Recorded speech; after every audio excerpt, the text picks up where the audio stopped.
All it took was one choice, one tired woman, one stop on the side of a forgotten road, and she changed the fate of a man the world had left for dead. Crystal Walker, a single mother and night shift cook, followed the cries into the trees and dug out a man with her bare hands. What she didn't know, the man gasping for breath in her arms was once the most feared name in the East Coast underworld. And now, the bloodstained world he fled would come looking, and her quiet life would never be safe again. The forest pressed in on either side of her rusted SUV, headlights slicing through fog and rain-slick leaves.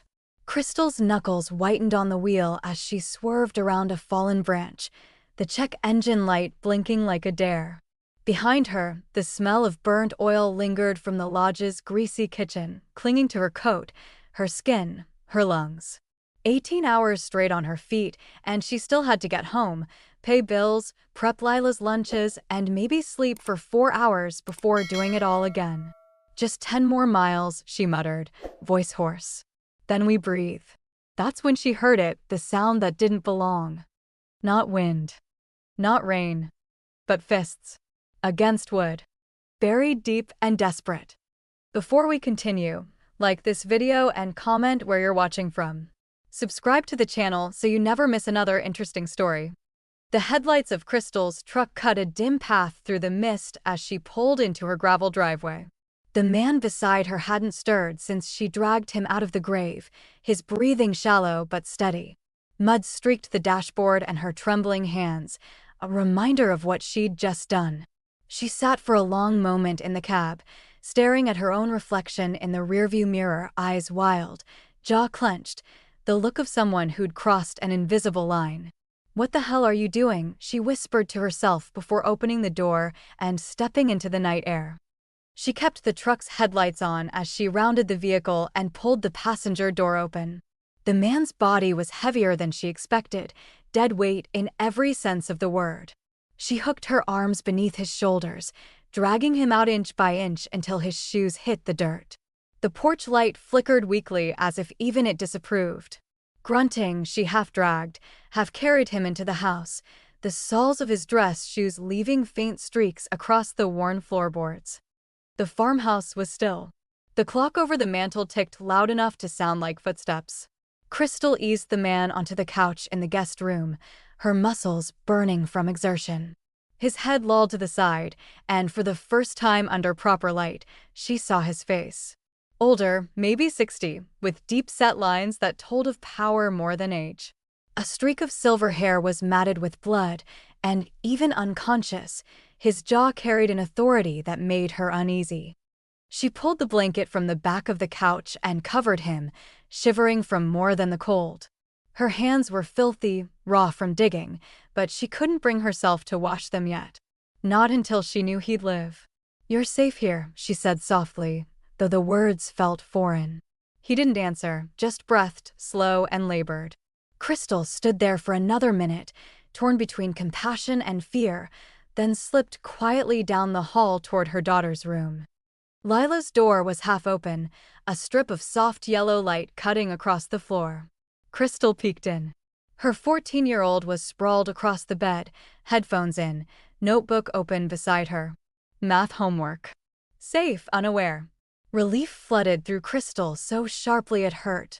She shut the door soundlessly, pressing her back against the wall as she exhaled. By the time she returned to the guest room, the stranger was mumbling in his sleep. The sound was gravelly, an accent threaded through the incoherence, Italian, maybe. She found the first aid kit under the kitchen sink and set it on the coffee table. The contents looked pitiful. A few antiseptic wipes, gauze, a bottle of expired painkillers.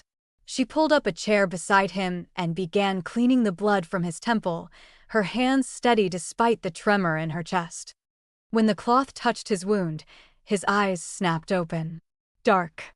Sharp. For a second, Crystal froze. He didn't speak, only watched her with unsettling clarity, like a man deciding whether to trust the air itself.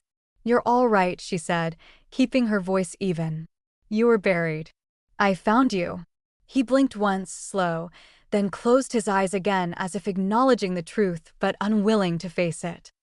She cleaned the rest of the blood and checked his pulse, strong but erratic. His wrists bore deep marks from zip ties, the skin rubbed raw.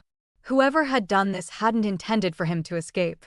When she finished, she covered him again and went to the kitchen, rummaging through the cabinet for antibiotics left from Lila's ear infection. Crushing one into a glass of water, she returned and gently lifted his head to make him drink. He swallowed automatically, muttering a single word she couldn't quite catch, sounded like grazie. For the next few hours, the house was silent except for the steady hum of the refrigerator and the man's uneven breathing. Crystal sat in the armchair near the window, every creak of the old house making her flinch. What had she done? She could have driven away. She could have called the police, but something about the way he'd gasped for air in the dirt wouldn't let her.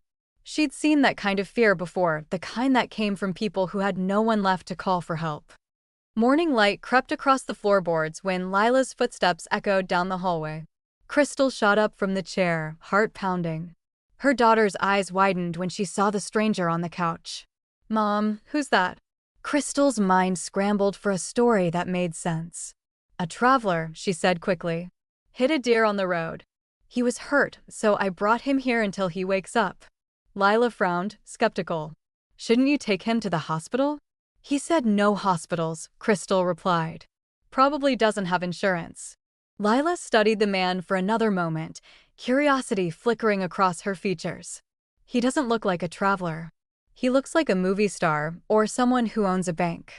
Crystal forced a laugh. "He looks like someone who needs sleep. Go get ready for school." Lila shrugged and disappeared down the hall, humming under her breath. Only when she heard the bathroom door close did Crystal let out the breath she'd been holding. She turned back to the man, to Bon, she reminded herself. His breathing had steadied, and the color was returning to his face. In the morning light, she noticed things she hadn't before: the tailored cut of his torn suit, the gold watch still strapped to his wrist, scuffed but gleaming.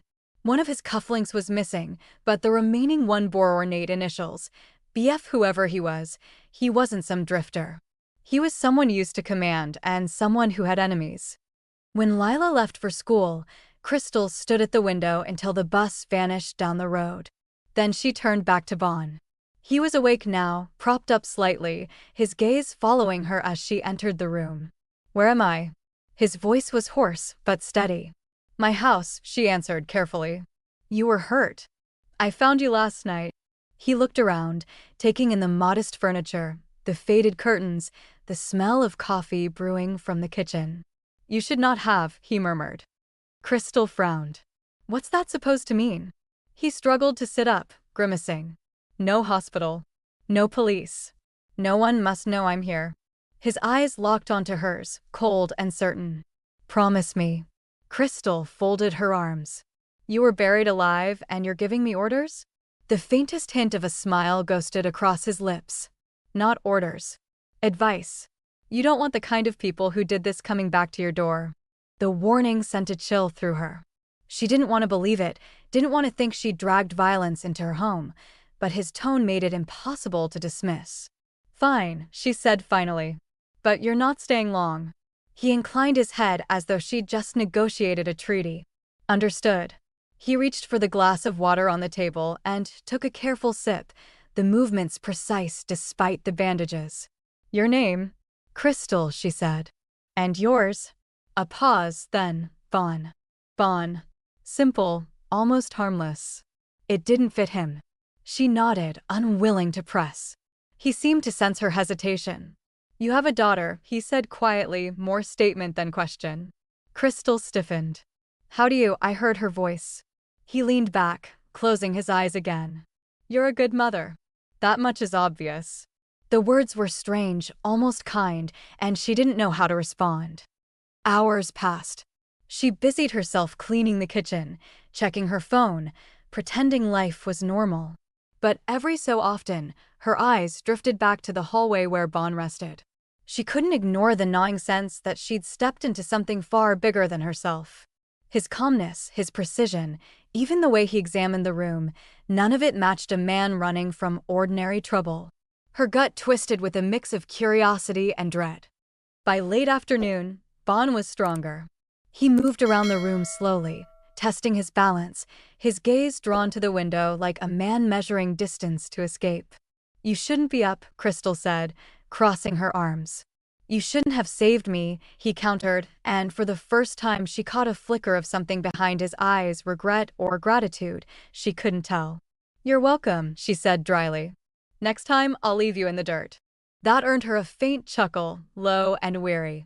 "Next time, maybe I'll deserve it." His voice softened on the last word, and for a moment the room felt smaller, quieter.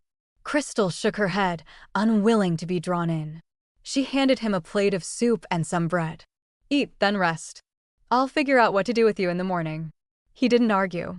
Just sat, spoon in hand, the gold watch glinting in the lamplight as if mocking the simplicity of her world. When night fell, Crystal tucked Lila into bed and returned to the living room. Bon had fallen asleep again, the bowl empty on the table beside him. She studied him from the doorway, the deep lines at the corners of his eyes, the scar running along his jaw. There was something about him that didn't fit the story she'd told herself. People like this didn't just end up buried on back roads by accident. People like this carried ghosts. Her phone buzzed on the counter, a text from the lodge manager asking if she could cover another shift. She typed a quick excuse and set it aside. The quiet of the farmhouse pressed against her, heavy and expectant. She turned on the old desk lamp, sat at the kitchen table, and opened her laptop. The cursor blinked in the search bar, waiting. After a long breath, she began to type. Bonifacio Fallaci. The name filled the screen like a shadow stretching across her life. Crystal stared at the screen, her fingers frozen on the keyboard. The name she'd typed, Bonifacio Fallaci, didn't just return results. It flooded the page with headlines, mugshots, and grainy security photos taken through tinted windows. There were articles dating back 20 years, some recent, some yellowed with digital age. Alleged Mafia kingpin. Suspected in multiple disappearances. Ties to the Boston underworld. She scrolled in silence, the room lit only by the laptop's glow. There was a photo from a charity event, a much younger Bon, clean-shaven in a tuxedo, standing beside city councilmen and foreign dignitaries. In another, he was being escorted out of a courthouse, head held high while cameras flashed and reporters shouted questions. The last article was dated 6 days ago. Fallaci assassinated, it read. Authorities suspect internal coup. She leaned back in the chair, blood draining from her face.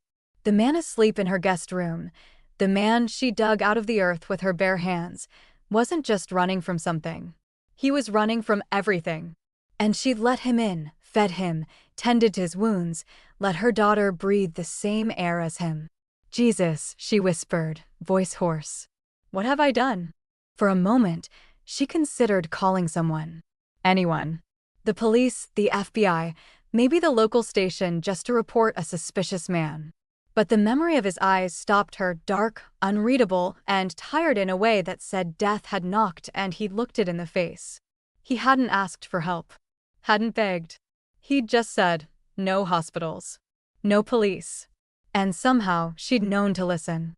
She closed the laptop slowly, as though doing it gently would make the truth disappear. Her heart pounded as she rose and padded quietly to the guest room.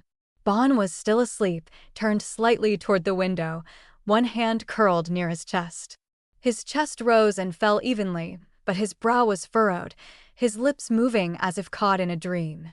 Crystal took a cautious step closer, unable to look away. Then she heard it. Soft. Murmured. Italian. The language spilled from his lips with too much familiarity to be faked. Names, maybe. Please.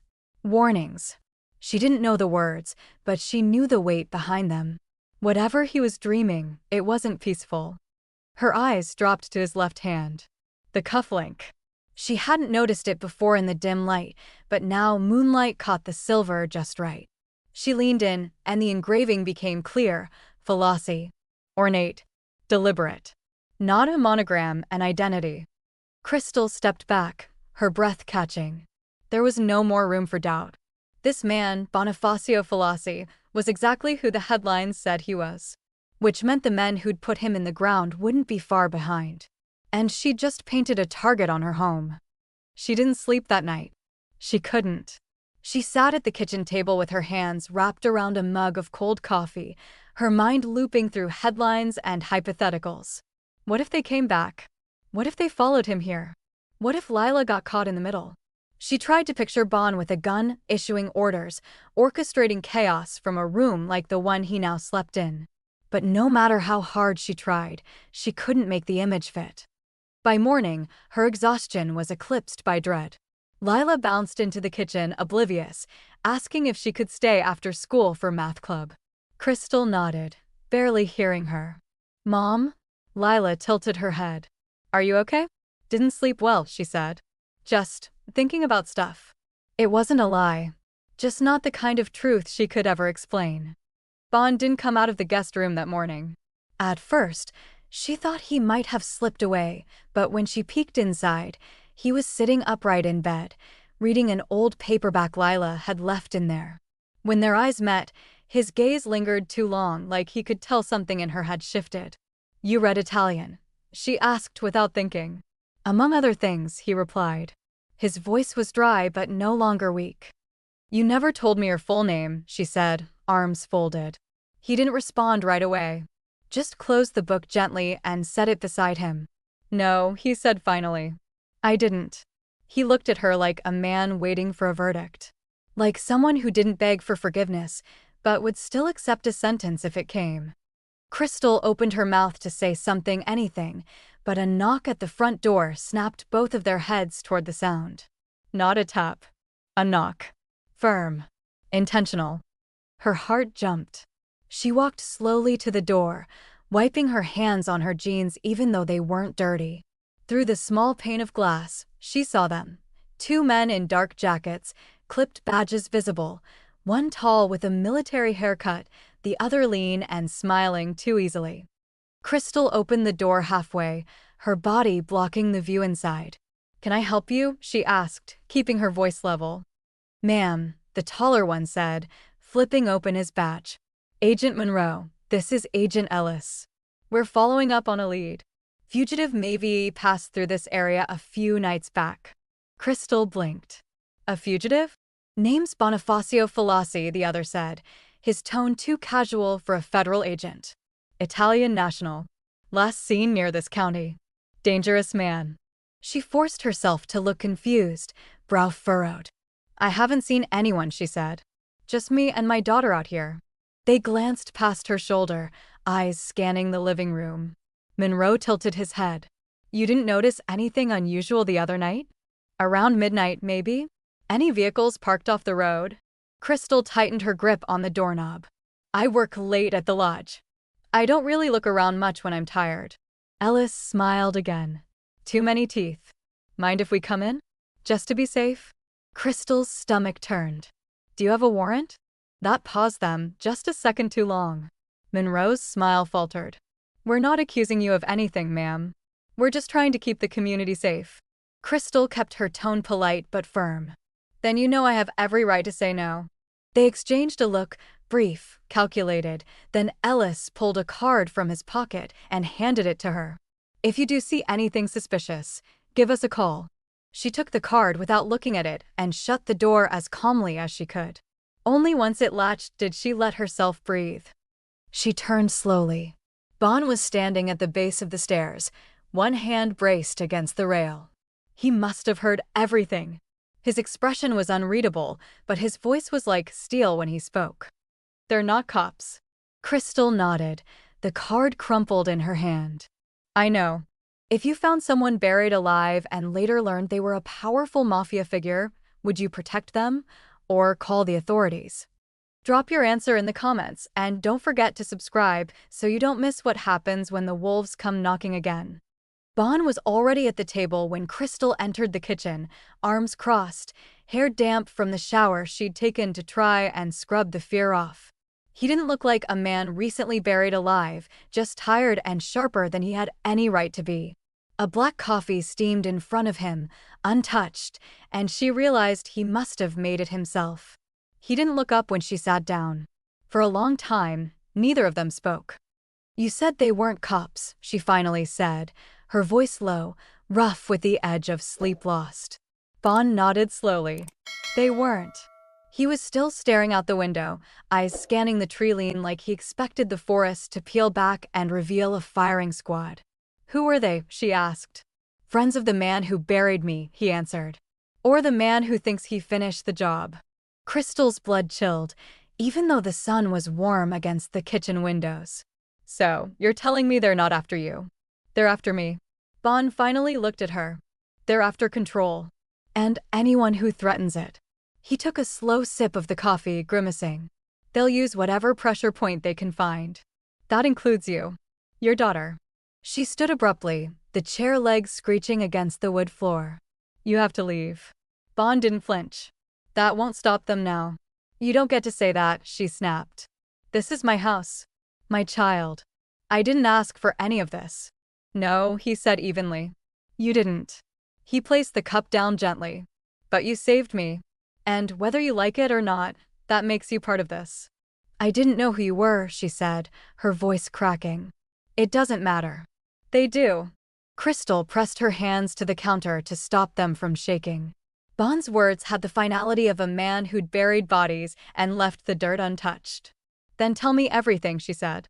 "Start with who did this to you." He looked up, the lines on his face deepening like fresh cracks in old stone.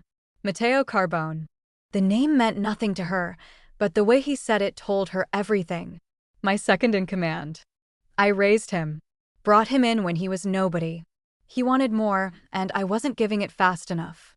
He leaned back in his chair, gaze distant. "So he took everything." Crystal swallowed. "And buried you alive?" Bon nodded once. "He needed me dead. Not missing. Not arrested. Dead. If the body was never found, there'd be whispers. A myth. He wanted certainty. So he put a bullet through my shoulder and dropped me in the dirt." The silence between them pulsed like a second heartbeat. Crystal felt the ground shift beneath her feet, even though she hadn't moved. "So now he thinks he's the boss?" "He is," Bon said. "At least on paper. But not everyone is loyal to paper." "So what happens now?" she asked, not sure she wanted the answer. Bon stared at the window again. "I find out who's still loyal. And who's just waiting for me to stay dead." Later that afternoon, Crystal took Lila to the end of the long driveway to wait for the school bus. The sun was bright, the sky cloudless, but her stomach twisted. Lila chattered about her science quiz, completely unaware of the weight pressing down on her mother. Crystal scanned the tree line, every rustle of wind in the leaves tightening the coil of fear inside her chest.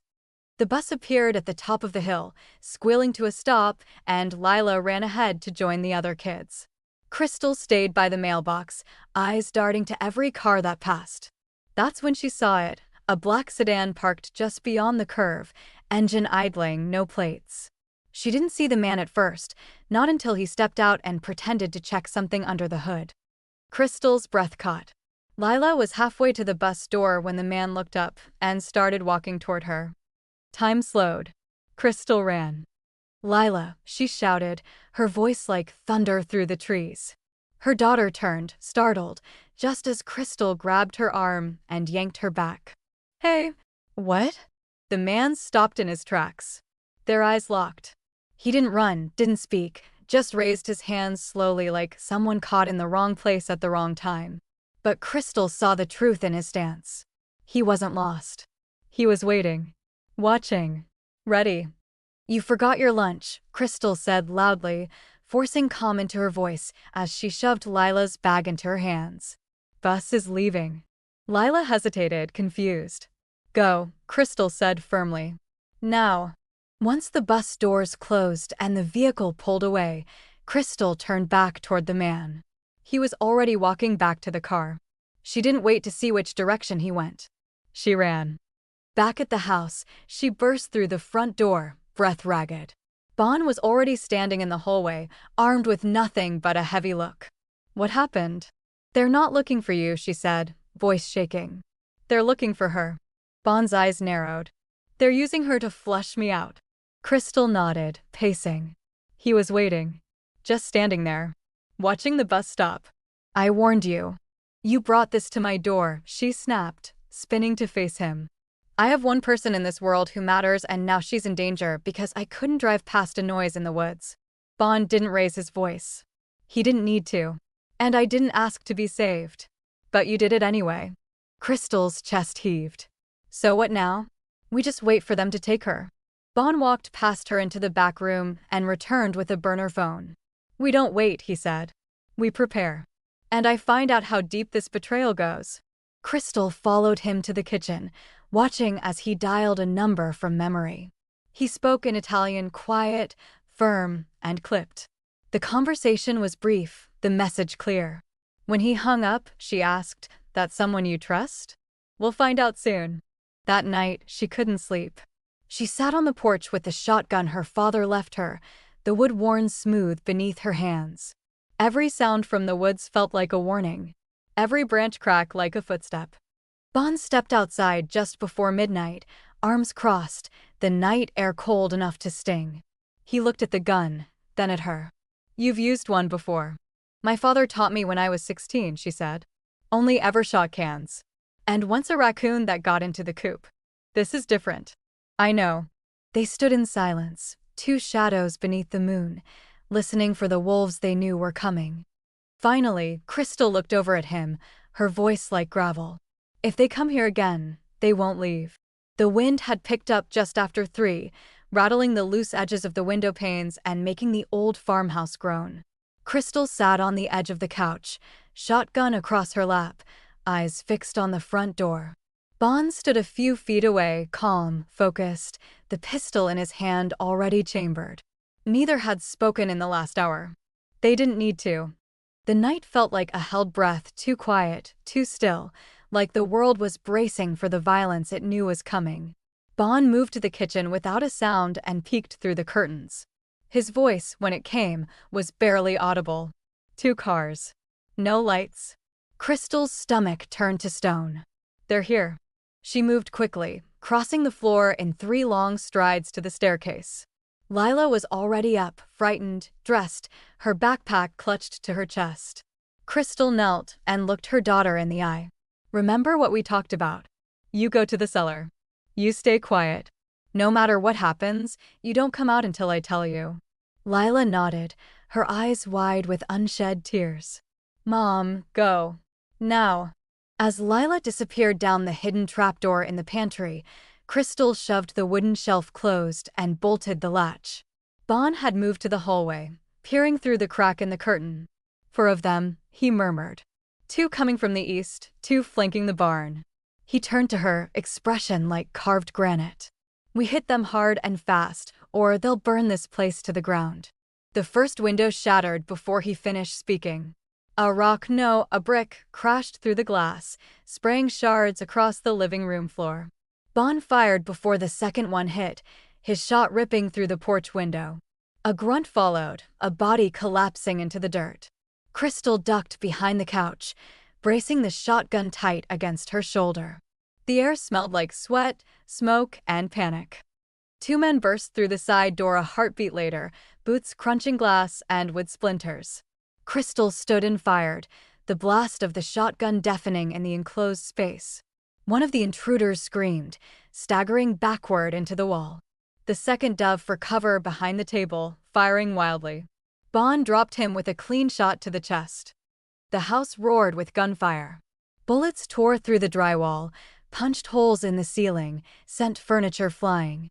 Crystal crouched low, crawling toward the kitchen for more shells. Her arm burned hot, wet. She looked down to find a tear in her sleeve, blood running down to her wrist. Grazed, but still moving. Bond moved like smoke, quiet, deadly, fast. He ducked into the dining room and came out behind the final man, catching him mid-reload. The struggle was brief but brutal, glass breaking, bones crunching. When it was over, the attacker lay slumped beside the overturned dining table. Bond stood above him, panting, a deep gash on his arm and blood on his collar. Crystal collapsed against the wall, the shotgun falling from her hands. Her chest heaved, lungs burning from smoke and adrenaline. "Is it over?" she asked. Bond didn't answer right away. He checked each room methodically, guns still raised, before returning to her side. For now, together, they opened the pantry door. Lila was curled behind a stack of boxes, clutching her dinosaur plush, eyes wild. "Mom," she screamed, running into Crystal's arms. Crystal held her tight, burying her face in her daughter's hair, trying not to cry. "I'm okay. I'm okay, baby. We're okay." Bon stood nearby, eyes scanning the broken windows, ears tuned for more. "We need to move," he said. "This won't be the last." Crystal looked up at him, blood on her arm, smoke curling through the air. "You brought this here," she said, her voice shaking. "I know," he replied. "And I won't let it happen again." He turned away, pulling a burner phone from his coat pocket. With blood on his hands and dust in his hair, he dialed a number from memory. The line clicked once. Then a voice answered on the other end. Bon's words were calm, final. "I'm alive. Assemble the loyal ones. I'm taking it all back." What would you do if your home was turned into a war zone to protect someone you barely knew? Let us know in the comments, and subscribe for the next part of this story. Bon's war is just getting started. The morning air was thick with smoke and silence, the kind of silence that follows chaos and tries to stitch the world back together. Crystal stood in the backyard with Bon, their boots sinking into the soft earth as they dug. The bodies were wrapped in old tarps, nameless now and heavier for it.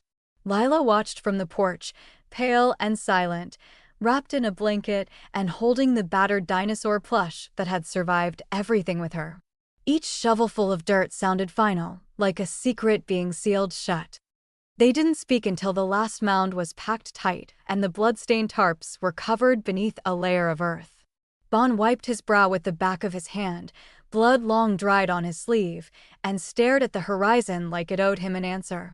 Crystal handed him a bottle of water, her fingers trembling just slightly. "That's it?" she asked, her voice hoarse. He nodded, though something about the gesture felt more like resignation than relief. Back inside, Crystal lit a fire in the hearth to cover the broken window's draft, the flame crackling like distant gunshots. The living room was a patchwork of plywood, blankets, and bruises, evidence of the war that had bled into her home. Lila sat curled on the couch, one eye always drifting toward Bon as if trying to decide whether to fear him or thank him. "She needs time," Crystal said quietly when they were alone in the kitchen. "She's strong," Bon replied. "Stronger than she knows." They spent the day repairing the windows with salvaged wood and duct tape, sweeping glass into the past and pretending the walls didn't still echo with violence. Crystal's arm was wrapped, the graze raw but manageable. Bon had stitched his own shoulder with the kind of grit that only comes from a life lived on the edge of mortality. By sunset, the house looked whole from the outside. But nothing inside it would ever be the same. Later, after Lila had gone to bed and the house had gone quiet, Crystal poured 2 mugs of black coffee and handed one to Bon. They sat across from each other, the fire casting shadows across their faces. "You said you built it," she said finally. "The Empire. The name. The fear." Bon stared into the flames, then nodded slowly. "I did." He leaned back, the flickering light carving new lines into his weathered face. "I was 16 when my father was gunned down outside his restaurant in Brooklyn," he began. "Small-time extortion. Wrong place. Wrong pride. I watched the man walk away like he'd just bought bread. That night, I realized fear meant control. And control meant survival." Crystal didn't interrupt. She just listened as Bon unfolded a past heavy with names, deals, and blood. "I worked my way up. Not by violence first, but by solving problems no one else wanted to touch. I kept the books clean. Kept the drugs out of certain neighborhoods. Built respect before I ever pulled a trigger." He sipped his coffee, then continued. "That's what made people follow me. I gave them order. I gave them rules." She tilted her head. "So what happened?" Bon's jaw tensed. "Matteo Carbone happened." He set the mug down, the sound sharp in the quiet. "He came to me young, full of fire. I trained him, protected him, trusted him. He was the son I never had." Crystal swallowed. "And he buried you." Bon's laugh was bitter and low. "It wasn't about revenge. Not at first. I'd started making changes, legit businesses, legal fronts. Trying to build something that could survive without blood. He looked up, eyes shadowed. Mateo saw it as weakness. Thought I'd lost my edge. So he cut me out, literally. Crystal looked down at her hands. They were calloused from years of work, but now they held a new story, one written in gunpowder and dirt. "Why didn't you stay down?" she asked, barely above a whisper. "You had every reason to die." Bon turned his head, studying her face in the flickering light. For a long moment, he said nothing. Then his voice came, quieter than before. "Because someone chose to dig." The words settled between them like ash, soft, weightless, impossible to ignore. Crystal met his eyes and felt something shift, something she didn't have a name for. Respect? Guilt? A tether pulled tighter between two people who never should have crossed paths. She stood and walked to the window, arms wrapped around herself as if holding in everything she wasn't ready to say. "My ex-husband used to tell me no one would want a woman with a kid," she said, not turning around. "Told me I was lucky he stayed as long as he did. After he left, I worked nights, took shifts that paid in nickels. Spent 3 years proving I didn't need anyone just to sleep at night." She turned to find Bond still watching her, not with pity, but with something steadier. "I know what it means to survive a betrayal," she said. "To be left in a hole someone else dug for you and told you it was home." Bond nodded once. "Then you understand more than most." They stood there for a while, just breathing in the quiet that always follows truth. The kind that doesn't ask for sympathy, only space. Crystal moved to the hearth and threw another log onto the fire, sparks leaping upward like questions. Bond lowered himself into the armchair with a groan, his body finally demanding rest. She watched him from across the room, the firelight dancing across the faint bruises along his jaw, the scar at his temple, the silver threading through his dark hair. He looked more human in sleep than she'd ever seen him in motion. She didn't know what to call what she felt, not attraction, not trust. But he wasn't just a fugitive now. He was a man who had survived something he wasn't meant to, a man who had protected her child when no one else could. A man who, in a strange and twisted way, made her feel less alone. The fire crackled softly, casting shadows against the walls like ghosts retreating for the night. Crystal leaned against the doorway, watching him, her voice no louder than the wind outside. "You weren't supposed to mean anything to me." The knock came mid-morning, just as Crystal was hanging laundry on the line behind the house. The sun was high, the sky too blue, the birds too loud, one of those days that mocked you with normalcy when your world was anything but. She wiped her hands on her jeans and squinted toward the front porch. Lila was inside doing schoolwork at the kitchen table, Bond somewhere behind the barn, talking on that burner phone again. Crystal wasn't expecting anyone. She rounded the corner of the house just in time to see him, tall, smug, leaning against the doorframe like he belonged there. Derek. Her stomach flipped, a cold, metallic twist of memory and rage. He wore that same smirk he'd used in courtrooms and custody meetings, the same one he'd used to say, "You'll never make it on your own." Her fingers curled into fists before she even reached the porch. "Didn't expect to see you," she said flatly, stopping 2 steps away. Derek shrugged, his aviator sunglasses hiding his eyes. "I was in the area. Thought I'd check on my daughter." Crystal didn't miss the emphasis. "She's in school," she lied. "And this isn't your day." He smiled wider. "I know. But something told me I should stop by anyway." He held up his phone and tapped the screen. The photo he showed her made her blood freeze. Bond, visible through the window, seated at the kitchen table. His face unmistakable. "Interesting houseguest you've got there," Derek said smoothly. Crystal's heart pounded. "You don't know what you're looking at." "Don't I?" he asked, stepping closer. "Because a buddy of mine from Boston?" "He does." "Said your friend, there is supposed to be dead. Said there's a whole lot of people who'd pay good money to know he's alive. Get off my porch." Her voice was shaking now, but it wasn't fear, it was fury. "I will," Derek said. "But not before you and I have a conversation about custody." He leaned in, too close. "Lila's not safe here, Crystal. Strange men, gunshots in the woods, sheriff's department sniffing around. I can make a case. A damn good one." Crystal stepped back, trying to keep control.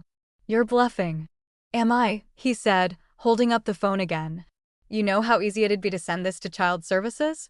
Or, hell, to the media? Single mother harbors fugitive mob boss while raising teenage daughter. Catchy, right? She didn't speak. Couldn't. Every cell in her body screamed make him leave, but her feet wouldn't move. That's when Bond's voice came from the path. Calm. Cool. Final. You're going to step away from her. Derek turned. Bond stood 10 feet away, sleeves rolled to his elbows, his posture relaxed, but coiled like a loaded spring. His eyes were unreadable. And who the hell are you? Derek asked. Bond didn't answer. He just stepped closer. You're going to delete that photo. Right here. Right now. Derek laughed. Or what? You gonna whack me in broad daylight? Right in front of her. He looked at Crystal like he'd already won. He doesn't scare me. Bond's face didn't change. You should be afraid of what you've made her become, he said, tilting his head toward Crystal.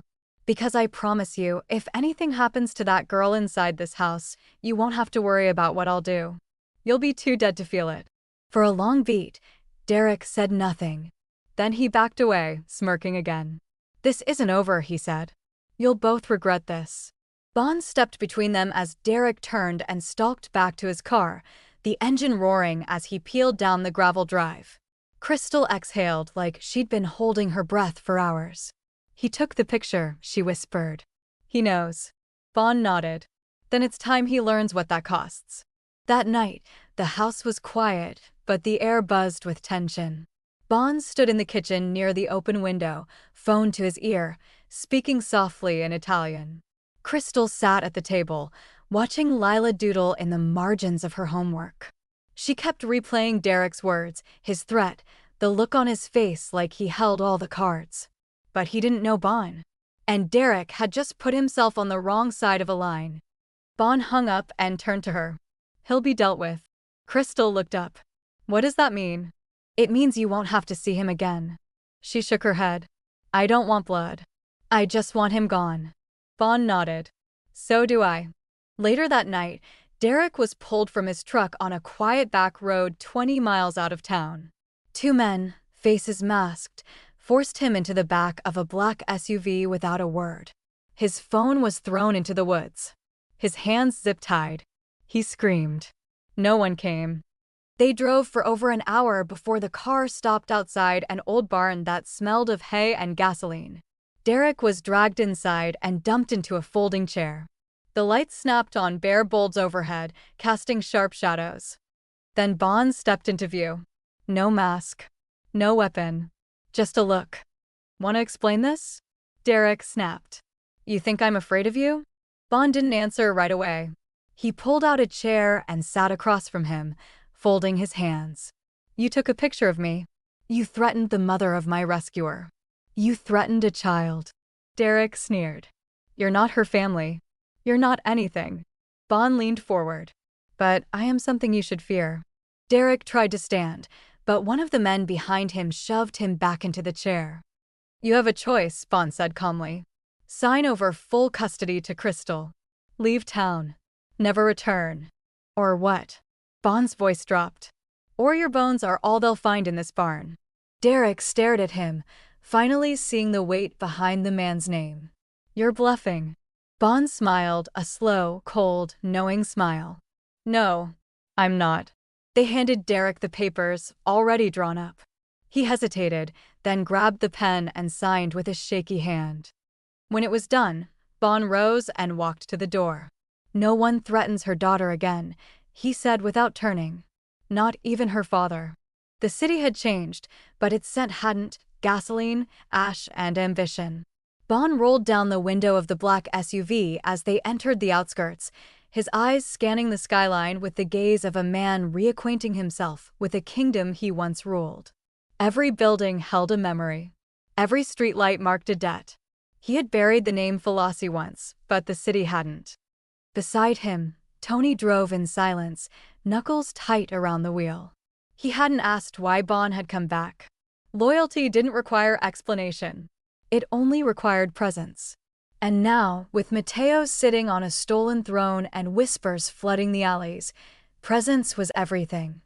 "We've already made contact with 2 of the old crews," Tony said, not looking away from the road. "Mira Street and Glasshouse boys are waiting on a sign. They didn't like Mateo from the jump." Bon nodded slowly. "They'll get their sign soon." Tony glanced at him, then offered a small, satisfied smirk. "City's buzzing, you know. Word's getting around.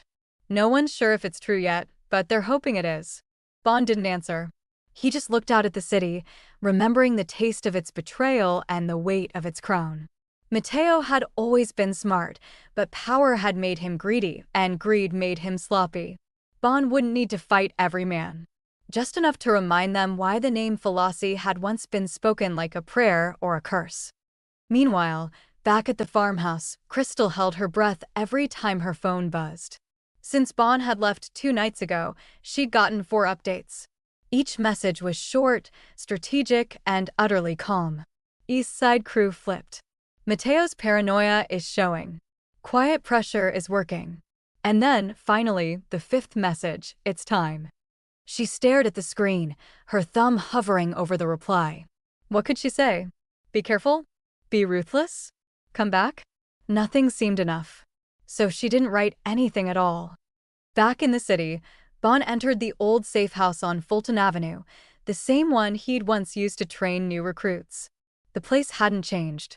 Concrete walls, rusted filing cabinets, the smell of oil and fear. Tony walked in behind him, followed by 4 men Bon recognized instantly: Paolo, Renzo, Mikey, and Dante. Once soldiers, now survivors. "Boss," Paolo said, stepping forward, eyes sharp. "You really alive?" Bon didn't smile. "Looks like it." Paolo glanced at the others. "We're in." "No hesitation?" Bon asked. "You were the one who taught us to read a storm before it hits," Mikey said. "And Mateo? He's lightning without thunder. Loud, fast, and gone just as quick." Bon took a slow breath. "Good. Then we move fast." The plan unfolded with the precision of a man who had spent his life balancing chaos. Bon didn't shout. He didn't threaten. He made phone calls, shook hands, and offered something Mateo never had: respect. The old captains, now wary of Mateo's volatility, began switching sides in whispers and nods. Mateo felt the shift, but didn't see the current. From his new high-rise penthouse, Mateo screamed into phones, accused loyalists of betrayal, and doubled the guards outside his compound. His paranoia grew thicker than smoke. He had ruled with spectacle and fear, but fear had a short memory. Loyalty, Bon knew, had a long one. Crystal sat on the front porch with a cup of coffee growing cold in her hand, watching Lila draw chalk stars on the wooden steps. The wind tugged at the trees gently, but the tension in her chest didn't ease. She hadn't told Lila everything, just that Bon had gone to fix something important. Lila didn't ask questions, and Crystal didn't offer answers. Some truths were safer held in silence. When her phone buzzed again, she didn't hesitate. One word. For letters. Move. In the city, black SUVs began to converge like chess pieces slotting into place. Bon stood at the edge of the old train yard with Tony beside him and the others in formation. The compound Mateo had claimed was 2 blocks over an abandoned factory turned fortress. 20 men inside. Cameras, locked gates, hired guns. Bon didn't blink. "They expecting us?" Tony asked. Bon adjusted the cuff of his sleeve. "They're praying we don't come." He turned to the men behind him. Some he'd raised, some he'd punished, all of them loyal. "We don't need blood to win. But if blood spills tonight, let it not be ours." Paolo stepped forward. "Ready when you are, boss." Bon gave a final nod. Then he climbed into the lead SUV. Engines roared to life. The convoy turned onto the cracked pavement that led to the compound gates, headlights off, windows dark. Like wolves coming home to take back what had been stolen. If you had to reclaim something stolen from you, your name, your legacy, your power, how far would you go? Share your thoughts in the comments, and subscribe to see what happens when Bon finally steps back into the fire he was born to control. The reckoning is next. The warehouse pulsed with heat and tension, the air thick with smoke from barrels burning along the walls. Shadows danced across rusted beams and broken machinery, casting long silhouettes like ghosts of men who had once ruled here. Bond stepped through the wide steel doors, his footsteps steady, his coat heavy with the weight of history. Behind him, the convoy waited, engines idling, men on standby, but this moment belonged to no one else. He had come alone as promised. Mateo stood at the far end of the warehouse, beneath the catwalk where Bond used to address his crew. He was flanked by two guards, young and nervous, their hands twitching toward their weapons.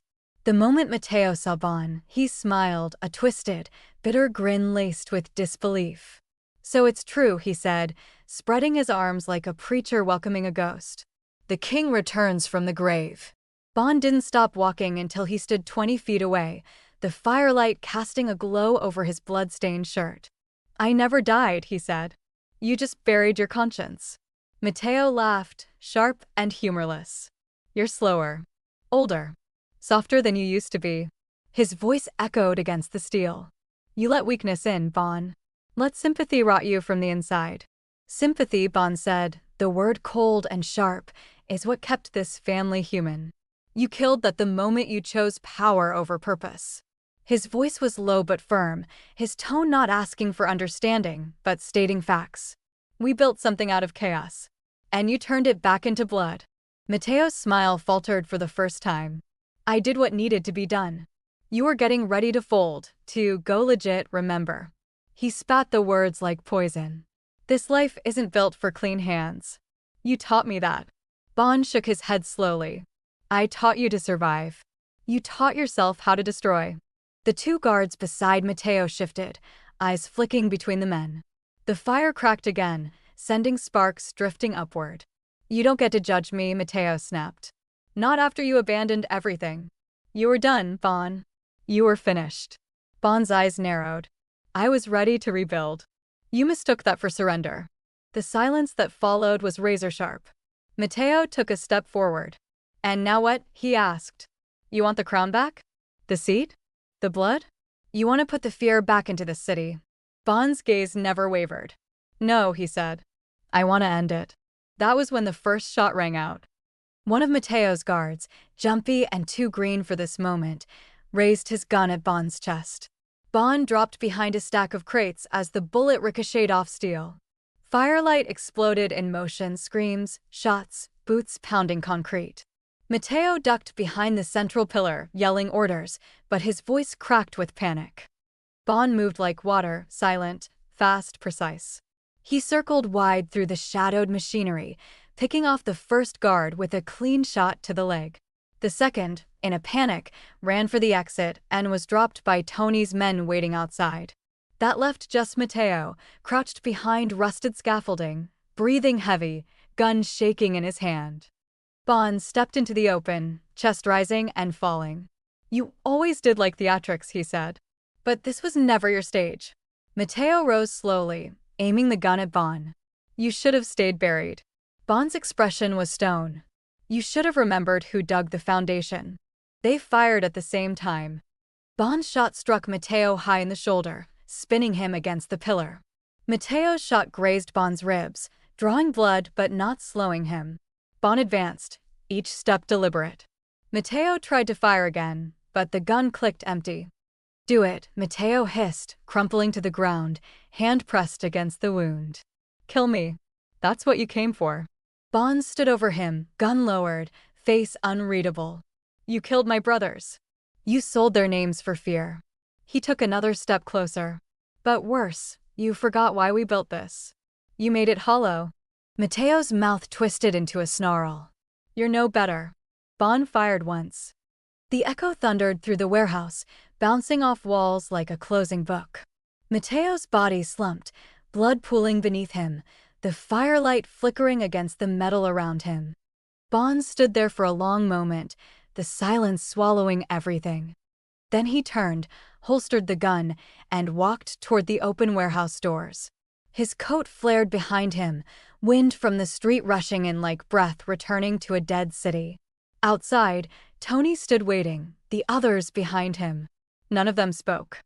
Bond reached into his coat pocket, pulled out a cigarette, and lit it with steady hands. He exhaled slow, smoke curling into the cold night air.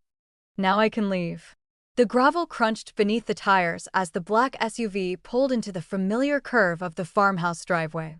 It was early morning, and the light had that soft, golden hush only autumn could bring, like the world was holding its breath. Bond stepped out slowly, his coat brushing against the closed car door, boots heavy with the weight of what he'd done and what he'd come to finish. The house had been repaired since the attack, new windows, fresh siding, a new coat of pale gray paint that made it look like the old place had somehow exhaled. But something about it still felt like it belonged to another life, one he'd only borrowed for a short time. Before he even knocked, the door opened. Lila burst out onto the porch with her arms flung wide, backpack swinging from her shoulder. "Mr. Bond," she called, her voice bright and unafraid. He dropped to one knee just as she reached him, and she wrapped her arms around his neck like she'd been waiting for him all year.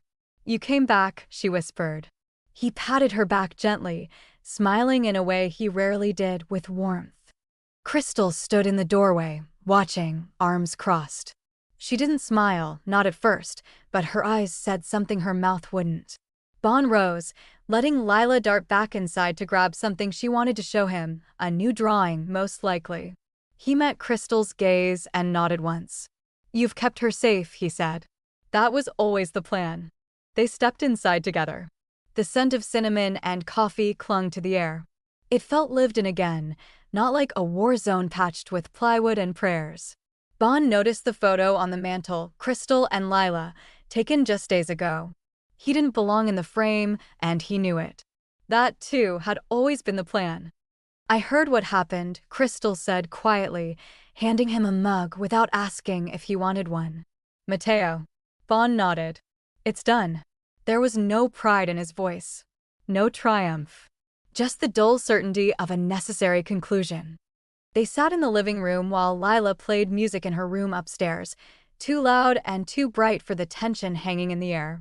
Crystal took the opposite chair, legs crossed, eyes focused on him. "So what now?" she asked. "You pick up where you left off?" "No," Bond said. "I walk away." She tilted her head. "Just like that."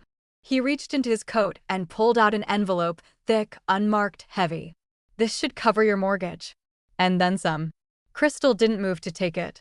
"You think money fixes what came through this door?" Bond held her gaze. "No. But it can close the cracks it left behind." She stared at the envelope a second longer, then stood and placed it on the kitchen counter without touching it again. "I didn't save you for money." "I know," he said.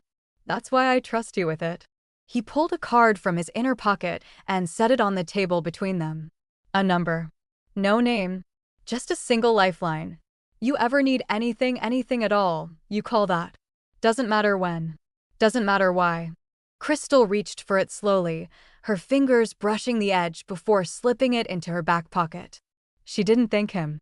And he didn't expect her to. They sat in silence for a while, the fire crackling between them like it had before, only now it wasn't hiding the cold. It was marking the distance. Lila's laughter drifted down from upstairs, and Crystal's eyes softened just slightly. "She still thinks you're a hero," she said. Bond smiled faintly. "She's wrong. But I'll take it." Crystal stood again, arms folded tightly. "Why'd you come back?" He looked at her for a long time. To make sure the house still stood. A beat. A breath. And to say goodbye. That word landed like a stone between them. "I knew this was coming," Crystal said. "Didn't want it, but I knew." Bond stood slowly, adjusting his coat. "Some men belong to the world," he said. "Some men try to walk out of it. I got lucky enough to visit yours. But I can't stay." Lila came bounding back into the room, waving a drawing with 3 stick figures, one tall, one small, and one labeled Mr. V. She handed it to Bond, proud and smiling. "You forgot this," she said. "It's for when you miss us." He crouched, taking it like it was sacred. "I'll keep it close," he promised. Then he pulled her into one last hug, tighter this time. "You take care of your mom. You hear me?" Lila nodded, suddenly quiet. "Will you come back?" Bond glanced up at Crystal, whose expression was unreadable. He stood, kissed Lila's forehead, and turned to Crystal one last time. What do I tell her when she asks if you're coming back? Bond's hand rested on the doorknob. He paused, then smiled just slightly. Tell her I'm watching the woods, always. If you listen to this story until the very end, thank you. We have a playlist of interesting stories like this. See it on your top right screen. Enjoy!